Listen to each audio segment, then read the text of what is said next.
ماہ شعبان کا خاص عمل۔ ماہ شعبان میں یہ عمل جس نے بھی کیا اللہ تعالیٰ اس شخص کے ہر حاجت کو قبول کرتا ہے۔ یہ وظیفہ آپ اپنی ہر حاجت کے لیے کر سکتے ہیں، چاہے وہ حاجت گھر کی ہو، اولاد کی ہو، گھر کی ہو یا گاڑی کی ہو یا کوئی بھی ہو۔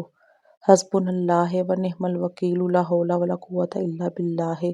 رات کو سونے سے پہلے 21 مرتبہ پڑھیں، اول آخر درود شریف کے ساتھ پڑھیں۔ 3 دن میں آپ کی ہر حاجت پوری ہوگی۔ کوئی بھی وظیفہ شروع کرنے سے پہلے سب سے زیادہ ضروری ہے کہ آپ 5 وقت کی نماز کا پابند بنیں۔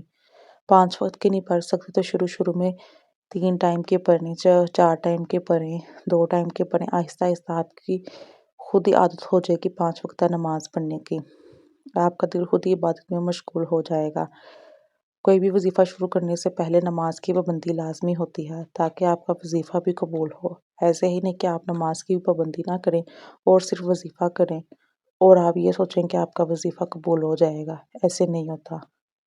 سب سے پہلے آپ نے نماز کی پابندی کرنی ہے، اللہ تعالیٰ سے اپنے گناہوں کی معافی کرنی ہے اور کیے ہوئے گناہوں کی توبہ کرنی ہے اور پھر اللہ سے سچے دل سے دعا کرنی ہے۔ کوئی بھی وظیفہ شروع کرنے سے پہلے پوری نیت کے ساتھ اس کو شروع کرنا چاہیے۔